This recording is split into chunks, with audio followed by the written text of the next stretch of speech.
Chombo cha habari cha Uturuki chathibitisha kifo cha Netanyahu. Hali ya vita vya ndani ya Israel yaripotiwa. Tel Aviv, chombo cha habari cha Turkey, kimezitaja taarifa zinazothibitisha kifo cha waziri mkuu wa Israel Benjamin Netanyahu, huku taifa hilo likikabiliwa na hali ya vita vya wenyewe kwa wenyewe. Taarifa hii inakuja wakati hali ya kisiasa na kijamii nchini Israel imeendelea kuwa tete kutokana na mizozo ya ndani na shambulizi za mara kwa mara, jambo linalosababisha mgogoro mkubwa wa kijamii na kisiasa. Kwa mujibu wa ripoti, Netanyahu alikabiliwa na mashambulizi mbalimbali ya kisiasa na kijeshi ambayo yalisababisha vifo katika maeneo yanayohusiana na usalama wa taifa.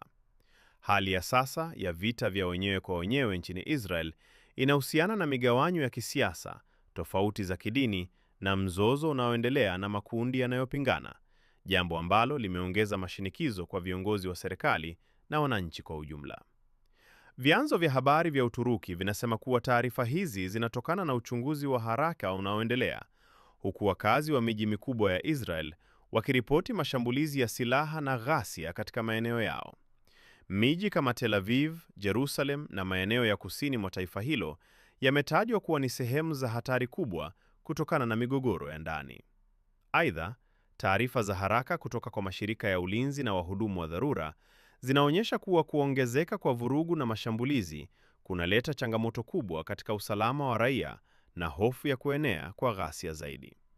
Hali hii inahusisha uharibifu wa mali, kuondolewa kwa wananchi kutoka makazi yao na upungufu wa huduma muhimu za kijamii.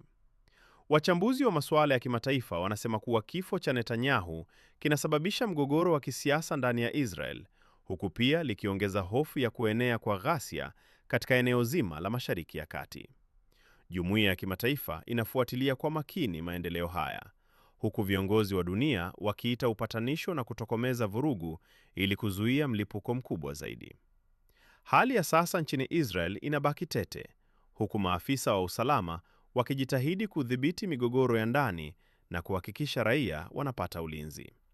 Shida kubwa ni jinsi mgogoro huu wa ndani unavyoathiri usalama wa taifa na uwezekano wa kuingilia kati kwa mataifa mengine, jambo linaloongeza hali ya wasiwasi na tahadhari duniani.